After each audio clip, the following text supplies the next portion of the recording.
Good evening, student. Today we start Unit First, Solid State.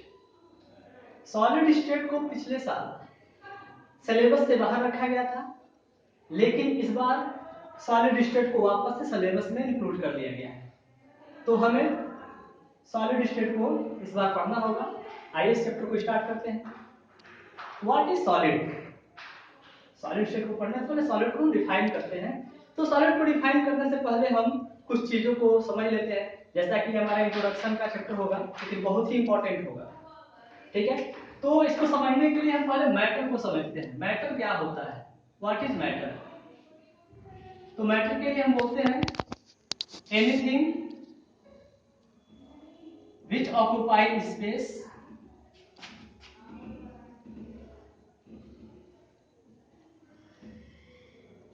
and have mass is called matter। यानी कि ऐसी कोई भी चीज जो स्पेस ऑक्युपाई करे और उसका कुछ ना कुछ मास हो, उसको हम क्या बोलते हैं? मैटर बोलते हैं। फॉर एग्जाम्पल, अगर हमारा ये मार्कर है, इसको हम कहीं पे प्लेस करते हैं तो ये कुछ ना कुछ स्पेस ऑक्युपाई करेगा और इसका कुछ ना कुछ मास होगा, तो हमारा मार्कर क्या होगा? मैटर होगा। वैसे ही आपके सराउंडिंग में जो भी चीजें रखी हुई हैं वे कुछ ना कुछ स्पेस ऑक्युपाई की हैं, उनका कुछ ना कुछ अपना मास है, तो वो सारी चीजें क्या होती हैं? मैटर होती हैं। और मैटर का अगर हम अगर हम क्लासिफिकेशन करते हैं कि मैटर कितने टाइप के होते हैं, तो जनरली मैटर हमारे 3 टाइप के होते हैं।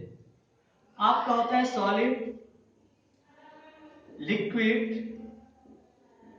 And gas. अब 2 फिजिकल स्टेट और होता है मैटर का, लेकिन वो हमारे रूम टेम्परेचर पे एग्जिस्ट नहीं करता है, इसीलिए हमें बेसिकली सॉलिड, लिक्विड और गैस के बारे में ही पढ़ना होता है। जिसमें से हम बात करें अगर गैसियस स्टेट का, तो गैसियस स्टेट को हम लोगों ने क्लास 11th में पढ़ चुके हैं। उसके बाद से उसी चैप्टर में हमने लिक्विड को भी पढ़ा था। वैसे लिक्विड स्टेट जो होता है बेसिकली फिजिक्स का टॉपिक है, और इसको आप लोगों ने फिजिक्स में 11th की फिजिक्स में फ्लूइड में पढ़ा होगा। ठीक है ना। अब हमारे पास बचा सॉलिड, इसको हम यहाँ डिटेल में पढ़ेंगे सॉलिड स्टेट को। तो सॉलिड स्टेट होता क्या है? तो जैसे आप अपने सराउंडिंग में चीजों को ऑब्जर्व कर रहे हैं कि कुछ चीजें सॉलिड दिख रही है, कुछ लिक्विड दिख रहा है, कुछ आपको गैस फील कर रहे हैं। जैसे मान लीजिए आपका पेन है, आपका बुक है, टेबल है या आपका फैन है, ये सब सॉलिड स्टेट में आपको दिख रहा है। जबकि आपके बगल में देखिए बॉटल रखा हुआ है, इसमें जो वाटर है वो आपको लिक्विड स्टेट में दिख रहा है। फैन चल रहा है तो एयर, हवा जो हमें लग रहा है तो महसूस हो रहा है। भाई एयर होता है क्या है? Mixing of different type of gases. तो हमारा गैसेस स्टेट हो गया। यानी ये 3 स्टेट आप अपने सराउंडिंग में ऑब्जर्व कर रहे हैं। तो कोई भी चीज सॉलिड क्यों है, कोई भी चीज लिक्विड क्यों है, कोई भी चीज गैस क्यों है रूम टेम्परेचर पे, इसके पीछे कुछ चीजें हम समझ लेते हैं। जैसे कि आपके पास मान लीजिए आयरन का पीस है, जैसे मान लीजिए फैन का ब्लेड ही है, तो ये सॉलिड स्टेट में एग्जिस्ट कर रहा है। क्या ये जो आपको सॉलिड दिख रहा है, ये टेम्परेचर प्रेशर के सभी कंडीशन पे अपने फिजिकल स्टेट को मेंटेन रखेगा? बिल्कुल नहीं, क्योंकि हम जानते हैं कि कोई भी सॉलिड जो होता है एक पर्टिकुलर टेम्परेचर पे अपने स्टेट को चेंज कर देता है, जिसको मेल्टिंग पॉइंट बोलते हैं। मेल्टिंग पॉइंट आप पढ़े हैं प्रीवियस क्लासेस में कि ऐसा पॉइंट, ऐसा टेम्परेचर जिस पे सॉलिड स्टेट, सॉलिड फेज और लिक्विड फेज दोनों क्या हो? कोएग्जिस्ट करते हो। यानी सिर्फ इसका डेफिनेशन आप वहां पढ़े हैं कि इक्विलिब्रियम पे जब लिक्विड और सॉलिड दोनों कोएग्जिस्ट करते हैं उसी टेम्परेचर को उसका हम मेल्टिंग पॉइंट कहते हैं। तो कहने का मतलब है कि अगर हमारे सराउंडिंग में कोई भी चीजें अगर हमें दिख रही है कि वो सॉलिड में है, इसका मतलब है कि उसका जो मेल्टिंग पॉइंट है वो रूम टेम्परेचर से क्या होगा? अबव होगा। तो अगर हम सॉलिड को डिफाइन करें, स्ट्रिक्टली डिफाइन अगर करते हैं सॉलिड को, तो हम कहते हैं all those matters whose melting point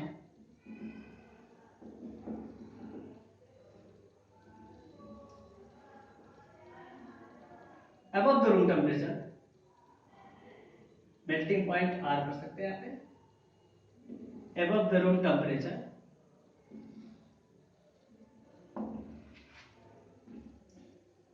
said to exist in solid. ठीक है ना। तो यानी कि वे सारे मैटर्स जिनका मेल्टिंग पॉइंट रूम टेम्परेचर से अबव होगा वो सबके सब किस स्टेट में एग्जिस्ट करेंगे, सॉलिड स्टेट में एग्जिस्ट करते हैं। अब आइए हम इसका कैरेक्टरिस्टिक पढ़ते हैं। Characteristics of solid.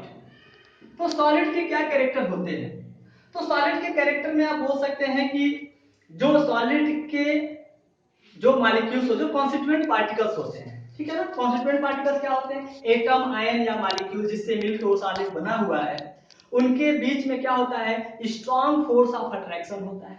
और स्ट्रॉन्ग फोर्स ऑफ अट्रैक्शन होने की वजह से उनके पार्टिकल काफी पास पास होते हैं, यानी क्लोज पैकिंग होती है। तो चलिए इनकी प्रॉपर्टी को अगर हम कैरेक्टरिस्टिक देखते हैं तो पहला कैरेक्टरिस्टिक हो जाएगा they have fixed shape, size and volume. तो सॉलिड का जो शेप, साइज और वॉल्यूम होता है ये क्या होते हैं, फिक्स होता है।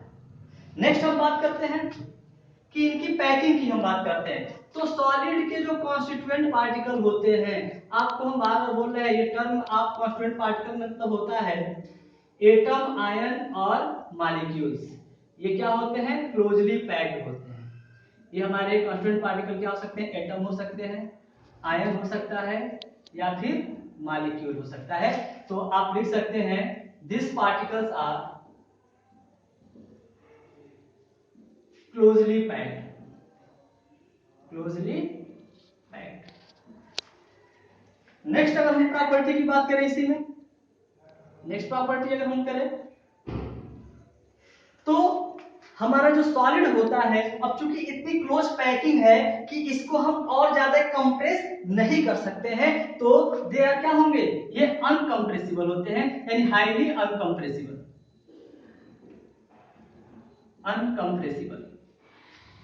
उसके बाद से नेक्स्ट अगर हम बात करें तो ये हार्ड होते हैं और रिजिड होते हैं, क्योंकि ध्यान दीजिएगा अगर ये पास पास है, इनकी पैकिंग बहुत क्लोज हुई है, इनके बीच में स्ट्रॉन्ग फोर्स ऑफ अट्रैक्शन है, तो ये क्या होंगे, हार्ड होंगे और रिजिड भी होंगे। तो लिख सकते हैं they have hard and rigid. ये हार्ड भी होगा, रिजिड होगा। लेकिन यहाँ पे एक क्वेश्चन आपसे पूछा जा सकता है कि बताइए हार्ड और रिजिड ही केवल सॉलिड है, फिर स्पंज क्या है? स्पंज भी तो सॉलिड है। तो स्पंज के केस में बच्चों देखो होता क्या है कि उसके बीच में छोटे छोटे एयर बबल्स होते हैं, जिसके अंदर एयर फील्ड होती है, जिसको हम कंप्रेस करते हैं तो एयर निकल जाता है और हल्का सा कंप्रेशन वहां पे हमको देखने को मिलता है। ठीक है ना। अगर फिर नेक्स्ट प्रॉपर्टी की बात करें तो नेक्स्ट प्रॉपर्टी होता है कि चूंकि पैकिंग इतनी टाइटली हुआ है, इतना क्लोज पैकिंग हुआ है कि इनमें मूवमेंट नहीं होगा, इनमें फ्लूइडिटी नहीं पाई जाती है। जैसे कि इमेजिन करो कि आप कहीं ट्रेवल कर रहे हैं बस में, ट्रेन में, और उसमें बहुत ज्यादा भीड़ है। अब बहुत ज्यादा भीड़ है तो जैसे तैसे तो आप उसमें चले जाएंगे, लेकिन अगर जहां पे आप खड़े हैं वहीं पे आप स्टैचू की तरह खड़े रहेंगे, वहां पे बहुत कोशिश करेंगे तो हिल डुल सकते हैं, ऐसे अपने आप को कर सकते हैं, यानी ऑसिलेट कर सकते हैं या वाइब्रेट कर सकते हैं, लेकिन फ्रीली मूव नहीं कर सकते हैं। तो आप यहां पे लिख सकते हैं कि सॉलिड पार्टिकल, इसको ऐसे लिखो, they can only oscillate or vibrate at their position, at their position. They do not move freely. ठीक है ना, ये फ्रीली मूव नहीं कर सकते हैं, ये सिर्फ अपने पोजीशन पे ऑसिलेट कर सकते हैं। और एक प्रॉपर्टी और समझ लीजिए कि इनका जो मेल्टिंग पॉइंट और बॉइलिंग पॉइंट होता है वो बहुत हाई होता है। They have high melting and boiling point. तो चलिए यहाँ पे हम आपको थोड़ा सा इरेज कर देते हैं, यहीं पे देख लीजिए जो नेक्स्ट पॉइंट हमारा है, they have high melting point and boiling. Solid के डेफिनेशन और उसके कैरेक्टरिस्टिक के बाद हमारा नेक्स्ट टॉपिक आता है क्लासिफिकेशन ऑफ सॉलिड। तो सॉलिड का क्लासिफिकेशन हमें करना है, तो जैसा हम जानते हैं किसी भी चीज का अगर हमें क्लासिफिकेशन करना होता है तो उसके पीछे कुछ ना कुछ बेसिस होता है। हम ऐसे ही किसी चीज को क्लासिफाई नहीं कर सकते हैं। जैसे मान लीजिए एक क्लास कोई क्लासिफाई करना है तो हमारे दिमाग में कुछ ना कुछ बेसिस होता है कि ठीक है, जो अच्छे बच्चे खेल लेते हैं, जो अच्छा खेलने वाले हैं वो एक साइड हो जाए, जो अच्छा पढ़ने वाले हैं वो एक साइड हो जाए, या अलग अलग इंटरेस्ट के बेसिस पे या फिर पढ़ाई स्कोर के बेसिस पे हम क्लास को डिवाइड करते हैं। तो कोई ना कोई बेसिक होता है, बेसिस होता है किसी भी क्लासिफिकेशन के पीछे। वैसे ही हमारे सॉलिड का भी अगर हम क्लासिफिकेशन करते हैं तो इसके भी पीछे क्या होगा, कोई ना कोई बेसिस होगा। तो जनरली आपके सिलेबस के अंदर दो बेसिस हमको पढ़ने हैं, ठीक है ना, क्लासिफिकेशन का, जिसमें पहला आपका है क्लासिफिकेशन जो आपका सॉलिड है, ऑन द बेसिस ऑफ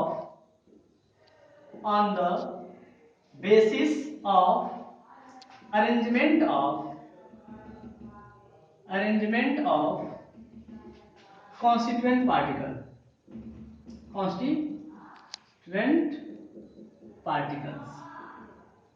अब देखिए यहाँ वापस से कॉन्स्टिट्यूएंट पार्टिकल क्या हो सकते हैं, ये एटम हो सकता है, आयन हो सकता है, या फिर मॉलिक्यूल हो सकता है। ये चीज है कॉन्स्टिट्यूएंट पार्टिकल। कहीं भी अगर हमने कॉन्स्टिट्यूएंट पार्टिकल मतलब होता है एटम, आयन या मॉलिक्यूल। अब इसके बेसिस पे हम सॉलिड को डिवाइड किए हैं, कैटेगराइज किए हैं टू कैटेगरी में। पहला है हमारा क्रिस्टलाइन सॉलिड, पहला हमारा है क्रिस्टलाइन सॉलिड, और सेकंड वन हमारा है एमॉर्फस सॉलिड। Amorphous solid. अब हम इन दोनों को पढ़ते हैं, कंपैरेटिवली पढ़ेंगे, जल्दी समझ में आएगा आप लोगों को। तो क्रिस्टलाइन सॉलिड होता क्या है, तो क्रिस्टलाइन सॉलिड में अगर हम पहला बात करें तो क्रिस्टलाइन सॉलिड के अंदर, अब चूंकि हमारा क्लासिफिकेशन टोटली बेस्ड है अरेंजमेंट ऑफ कॉन्स्टिट्यूएंट पार्टिकल के ऊपर, तो सबसे पहले हम दोनों के अरेंजमेंट के बारे में बात करते हैं। तो अगर क्रिस्टलाइन के अरेंजमेंट की हम बात करते हैं तो जो इनका अरेंजमेंट होता है क्या होता है, रेगुलर अरेंजमेंट होता है, ठीक है ना। तो यहां पे क्या हो जाएगा, रेगुलर अरेंजमेंट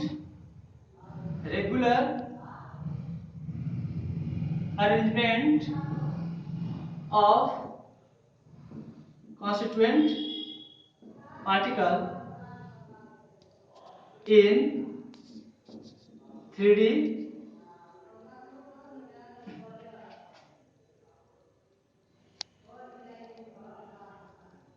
रीजन, ठीक है ना। जैसे मान लीजिए कि एग्जांपल लेते हैं कि हमारे पास मान लीजिए एक पार्टिकल यहां पे है, एक पार्टिकल यहां है,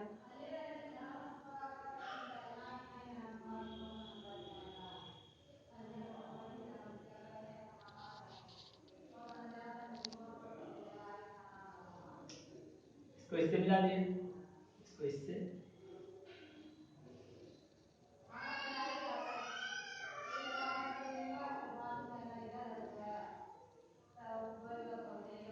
ये हमारा क्यूब है जो कि एक 3 डायमेंशन स्ट्रक्चर को शो करता है। जबकि अगर हम बात करें एमॉर्फस सॉलिड के अंदर, तो एमॉर्फस में क्या होता है, इरेगुलर अरेंजमेंट होता है, irregular arrangement of constituent particle,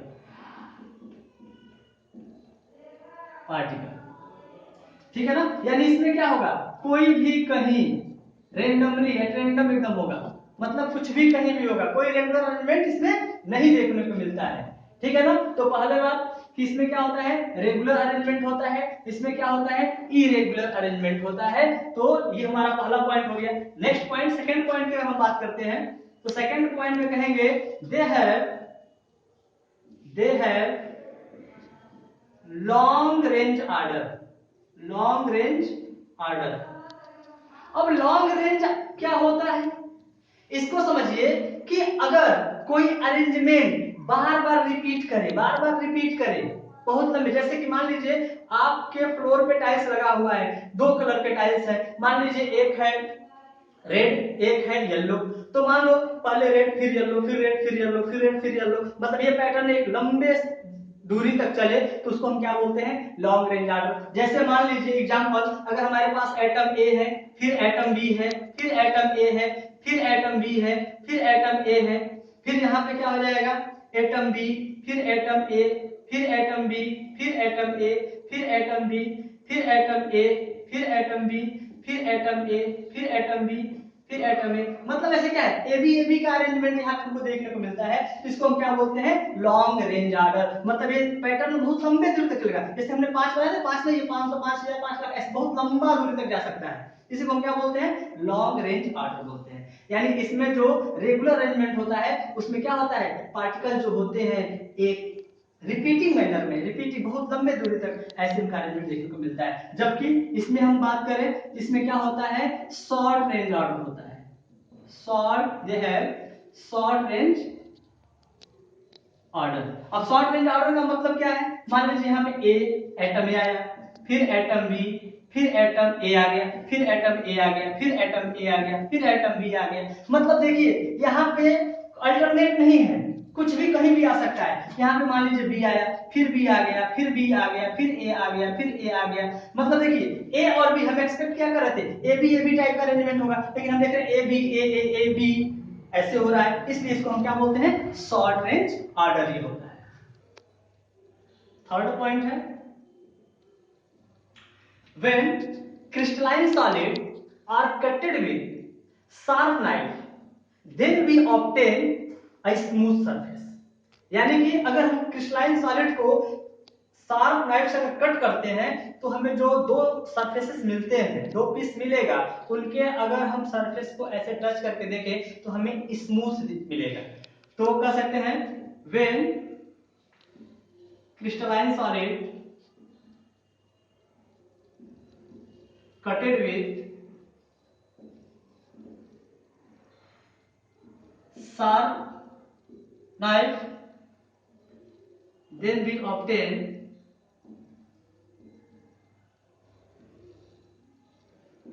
smooth surface. ठीक है ना। जबकि एमॉर्फस के केस में ऐसा नहीं होता है। अगर इसको एमॉर्फस सॉलिड को हम शार्प नाइफ से कट करते हैं तो हमें रफ सरफेस देखने को मिलता है, खुरदुरा देखने को मिलेगा। ऐसे टच करने के साथ स्मूथ ना होके वहां पे क्या होगा, रफ सरफेस मिलेगा। तो इसमें लिखेंगे when amorphous solid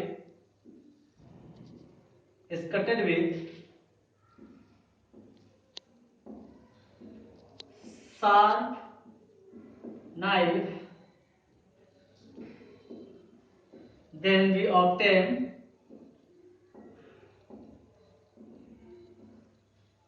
rough surfaces, rough surface। यानी सिंपली अगर हम बात करें किसी क्रिस्टलाइन सॉलिड को लेते हैं और उसको शार्प नाइफ से कट करते हैं, तब उसका जो सरफेस मिलता है उसको अगर हम टच करके देखें तो हमें स्मूथ सरफेस मिलेगा।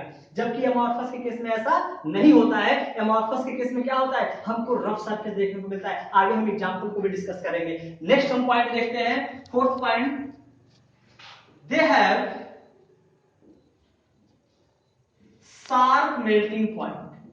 शार्प मेल्टिंग पॉइंट बहुत इंपॉर्टेंट है, शार्प मेल्टिंग पॉइंट। जैसा कि आप जानते हैं मेल्टिंग पॉइंट तो आपको पता है, किसी भी सॉलिड का मेल्टिंग पॉइंट क्या होता है कि ऐसा टेम्परेचर, ध्यान देना, वो टेम्परेचर जिससे इक्विलिब्रियम पे क्या हो, आपके सॉलिड स्टेट और लिक्विड स्टेट दोनों को एग्जिस्ट करते हैं, उसको तो मेल्टिंग पॉइंट हम बोलते हैं। अब ये शार्प टर्म आगे जुड़ गया है, तो शार्प मेल्टिंग पॉइंट का मतलब क्या होगा, तो बच्चों बहुत आसान है। शार्प मेल्टिंग पॉइंट मींस होता है कि अगर कोई हमारा सॉलिड एक पर्टिकुलर एक फिक्स टेम्परेचर पे ही मेल्ट हो जाता है, उसको हम उसका शार्प मेल्टिंग पॉइंट कहते हैं। यानी कि ऐसे सपोज करो कि अगर किसी कोई हमारे पास सॉलिड है जिसका अगर मेल्टिंग पॉइंट 130 डिग्री सेल्सियस है, तो हमें 130 डिग्री सेल्सियस ही उसको देना पड़ेगा। 130 डिग्री सेल्सियस टेम्परेचर अगर उसको हम देते हैं, 130 डिग्री सेल्सियस टेम्परेचर अगर उसको हम देते हैं, तो क्या होगा, वो पूरी तरह से सॉलिड से लिक्विड में कन्वर्ट हो जाएगा। 129 देंगे तब भी वो मेल्ट नहीं होगा,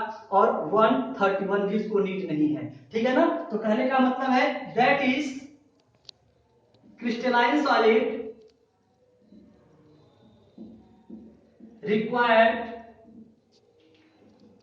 a fixed temperature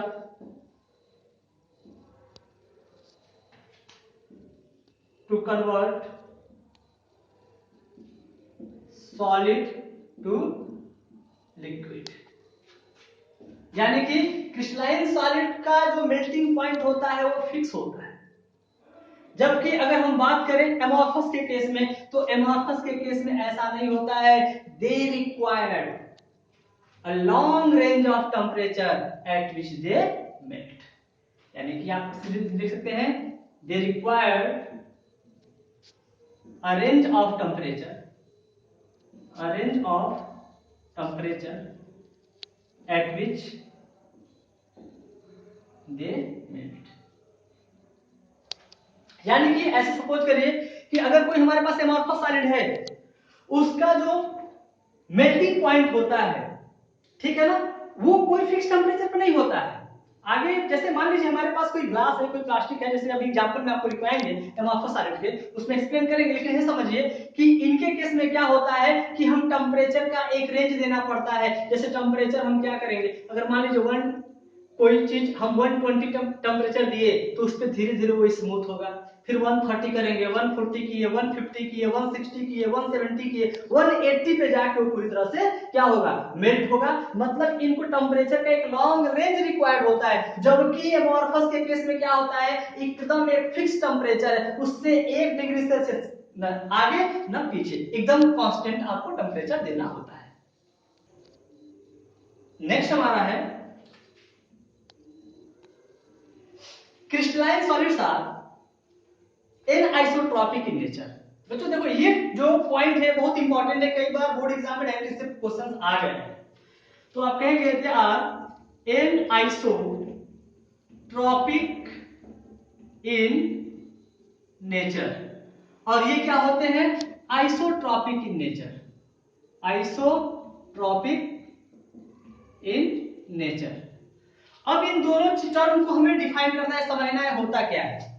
एनआइसोट्रॉपिक क्या होता है और आइसोट्रॉपिक क्या होता है, इंपॉर्टेंट है, इसको समझिए ध्यान से, कुछ है नहीं, अरेंजमेंट पे ही बेस्ड है, क्योंकि पूरा क्लासिफिकेशन ही अरेंजमेंट पे बेस्ड है। तो ऐसे समझिए, अगर एनआइसोट्रॉपिक की हम बात करते हैं तो एनआइसोट्रॉपिक का मतलब होता है कि different physical property, that is electrical conductivity, refractive index are different in different direction. यानी कि अगर हम क्रिस्टलाइन सॉलिड के अलग अलग एंगल से, थ्री डायमेंशनल एलिमेंट होता है, अलग अलग एंगल से अगर हम देखेंगे तो फिजिकल प्रॉपर्टी में हमें क्या देखने को मिलेगा, चेंज देखने को मिलेगा। यानी डिफरेंट डायरेक्शन में हमें फिजिकल प्रॉपर्टी क्या मिलेगी, डिफरेंट डिफरेंट मिलेगी। जबकि आइसोट्रॉपिक के केस में क्या होता है, same physical property in all direction, किसी भी डायरेक्शन में जाओ फिजिकल प्रॉपर्टी क्या होती है, सेम होती है। इसको और ज्यादा समझने के लिए थोड़ा सा हम इसको एक्सप्लेन करते हैं। जैसे समझ लीजिए, मान लीजिए हमारे पास इसमें क्या होता है, ऑर्डर अरेंजमेंट होता है ना, रेगुलर अरेंजमेंट होता है, पहला पॉइंट हमने बताया था आपको। तो मान लीजिए एटम ए आया, फिर एटम बी आया, फिर एटम ए आया, फिर एटम बी आया, फिर एटम ए आया, यहाँ पे एटम बी आ रहा है, फिर एटम ए आ रहा है, फिर एटम बी, फिर एटम ए, फिर एटम बी, फिर एटम ए आ गया, एटम बी आ गया, एटम ए आ गया, एटम बी आ गया, एटम ए, मतलब ऐसे होगा, रेगुलर अरेंजमेंट होता है, इसमें लॉन्ग रेंज आर्ट होता है, मतलब एक के बाद एक एटम आते हैं। अब बच्चों ध्यान दो कि अगर हम मूव करते हैं इस डायरेक्शन में तो हमें क्या देखने को मिलता है, एक एटम आया, फिर बी एटम आया, फिर ए, फिर बी, फिर ए, मतलब हमें एटम ए की भी प्रॉपर्टी मिलेगा, एटम बी, यानी एटम ए और एटम बी की मिक्स प्रॉपर्टी देखने को मिलेगा। जबकि अगर हम बात करें, अगर हम इस डायरेक्शन में मूव करते हैं तो हम देखते हैं सिर्फ ए टाइप के ही एटम हमें दिखते हैं, यानी कि इधर जो आएगी प्रॉपर्टी सिर्फ ए एटम की वजह से आएगी। तो इस वजह से हम बोलते हैं an isotropic means different physical property, different physical property that is electrical conductivity and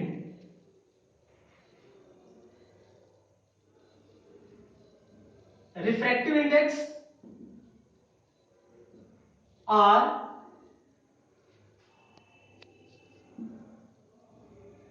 different in all direction, all direction due to its arrangement। Simply इससे समझ में आ रहा होगा आपको। वही अगर इसके केस में करें, आइसोट्रॉपिक के केस में करते हैं तो हम देखते हैं कि सेम फिजिकल प्रॉपर्टी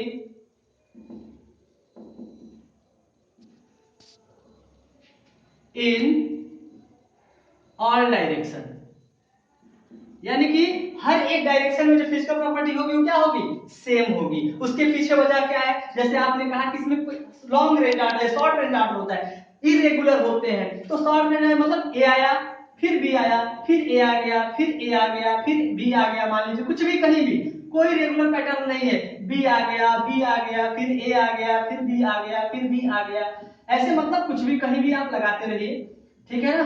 तो कहने का मतलब है इसमें कोई आर्डर अरेंजमेंट नहीं होता है। तो आप देखो कि अगर आप मूव करेंगे इस डायरेक्शन में तब भी आपको ए बी दोनों टाइप के आइटम मिल रहे हैं, अगर इस डायरेक्शन में मूव करेंगे तब भी आपको ए बी दोनों टाइप के आइटम मिल रहे हैं। इसलिए आइसोट्रॉपिक के केस में क्या होता है, सेम फिजिकल प्रॉपर्टी, और कौन कौन सी, thermal conductivity, electrical conductivity, refractive indexes, ये क्या होते हैं, सेम होते हैं किसी भी डायरेक्शन में आप जाएंगे, ठीक है ना। तो नेक्स्ट हमारा जो है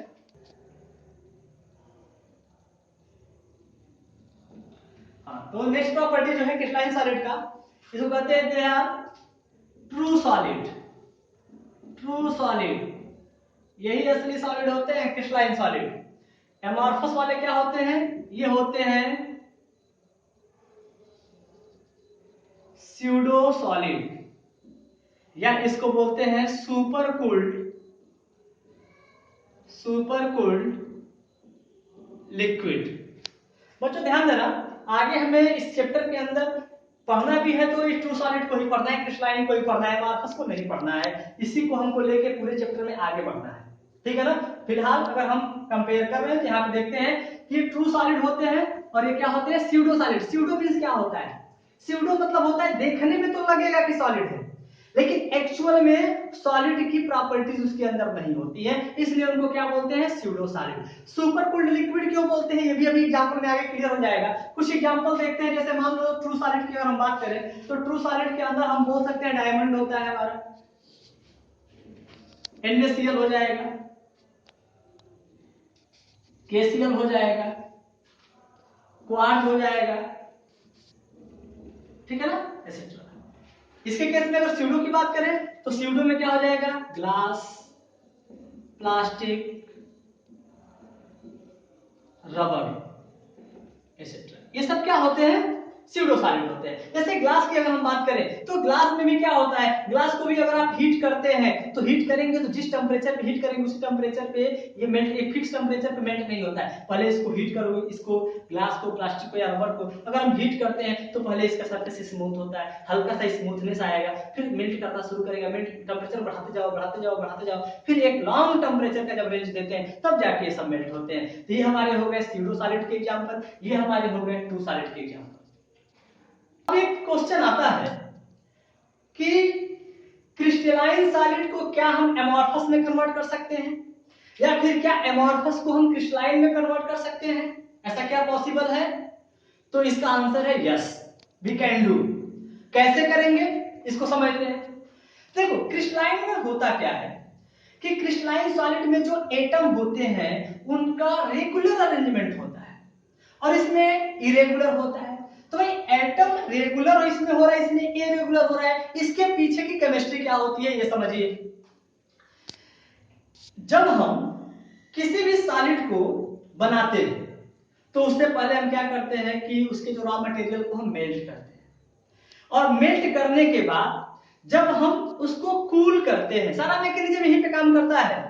जब हम मॉल्टेन स्टेट को वापस से कूल करते हैं तो इसके अंदर हम क्या करते हैं, अगर हम यहां पे कहें कि how can we convert amorphous to crystalline and vice versa. तो हम कर रहे थे, क्या बोल रहे थे कि अगर हम किसी भी सॉलिड को सॉलिड को बनाने से पहले हम रॉ मटेरियल को मेल्ट करते हैं और वापस से इसको क्या करते हैं, कूल करते हैं। तो जब कूल करते हैं तो अगर हमारा कूलिंग जो होगा, अगर हम स्लो कूलिंग करते हैं, अगर हमारा स्लो कूलिंग करेंगे तो देखो होगा क्या, एटम एक के बाद एक आके अरेंज होते जाएंगे, एक के बाद एक आके क्या होंगे, एक दूसरे पे अरेंज होते जाएंगे। जबकि ध्यान दीजिएगा, अब एक के ऊपर एक अरेंज होंगे तो जाहिर सी बात यहाँ पे क्लोज पैकिंग होगा और रेगुलर अरेंजमेंट होगा, लॉन्ग रेंज ऑर्डर भी शो करेगा। जबकि एमॉर्फस के केस में क्या होता है, हम क्या करते हैं, रैपिड कूलिंग करते हैं। क्या करते हैं, रैपिड कूलिंग करते हैं, बहुत तेजी के साथ कूलिंग करते हैं। तो अब ये बताओ बच्चों कि अगर हमारे पास जो एटम है उसको समय ही नहीं मिला अच्छे से अरेंज होने के लिए, तो जो जहां आया वहीं पे जुड़ गया, जिसके ऊपर आया उसी के ऊपर जुड़ गया, कहीं भी कुछ भी आके जुड़ गया। इसलिए ये क्या होते हैं, इरेगुलर होता है। जितना कंपैक्ट ये होते हैं उतने कंपैक्ट ये नहीं होते हैं, जितना रिजिड ये होगा उतना रिजिड ये नहीं होगा। उसके पीछे वजह क्या है कि हमारा जो रैपिड कूलिंग करते हैं, इसीलिए इसको एक टर्म भी बोलते हैं सुपर कूल्ड लिक्विड। बहुत तेजी के साथ इसको हम क्या करते हैं, कूल कर देते हैं। तो एक बात यहां समझ लीजिए, अगर हम कूलिंग को देखो, किसी भी सॉलिड को हम मेल्ट करने के बाद अगर उसकी कूलिंग हम क्या कर दें, स्लो कर दें, तो उसमें एमॉर्फस के कैरेक्टर इंक्रीज करते हैं, और उसका कूलिंग अगर हम रैपिड कर दें तो उसमें क्या हो जाएगा, एमॉर्फस में वो कन्वर्ट हो जाएगा। एक चीज ऐसे समझिए, हम थोड़ा इसको ग्राफिकली भी रिप्रेजेंट करते हैं, और ग्राफिकली अगर हम देखें तो अगर हमारा टेम्परेचर, और ये अगर हम टेम्परेचर देते हैं क्रिस्टलाइन के केस में, तो पहले क्या होता है, हमारा सॉलिड जो है एक टेम्परेचर पे आके मेल्ट करना स्टार्ट करता है। मान लीजिए ए से आया बी पे, और बी से आपका सी तक, तब तक रहेगा जब तक, ये ध्यान देना, इस बी वाले पॉइंट पे हमारा जो सॉलिड है वो मेल्ट कर रहा है, और वो तब तक मेल्ट करेगा जब तक पूरी तरह से मेल्ट ना हो जाए। उसके बाद ये कर्व आपको नीचे ऐसे देखने को मिलता है, यानी कि पहले वो मेल्ट करना शुरू किया, और एक समय आया जब वो कांस्टेंट हो गया, रुक गया। अब वो रुका, यानी टेम्परेचर हमारा क्या हो गया, कांस्टेंट हो गया। आपने बोला था ना कि 7 मेल्टिंग पॉइंट होता है, तो एक पर्टिकुलर टेम्परेचर पे वो क्या होगा, मेल्ट होने लगेगा, और वो जब तक पूरा मेल्ट नहीं हो जाएगा तब तक वापस से उसका कर्व डाउन नहीं जाएगा। तो ये बात इसमें हो गया क्रिस्टलाइन के केस में। एमॉर्फस के केस में क्या होता है, एमॉर्फस के केस में ऐसा नहीं होता है। उसमें क्या होता है, आप टेम्परेचर देते जाइए, वो आपको एक ऐसे कर्व मिल जाएगा, यानी वो लगातार वाइड रेंज देना पड़ता है टेम्परेचर का, ये आपने पढ़ा है, ठीक है ना। तो इस तरह से ये हमारा इंट्रोडक्शन का चैप्टर था। कुछ इसमें इंपॉर्टेंट चीजें भी, जैसे क्लासिफिकेशन की बात हुई, सॉलिड स्टेट का डेफिनेशन हो गया। हम लोग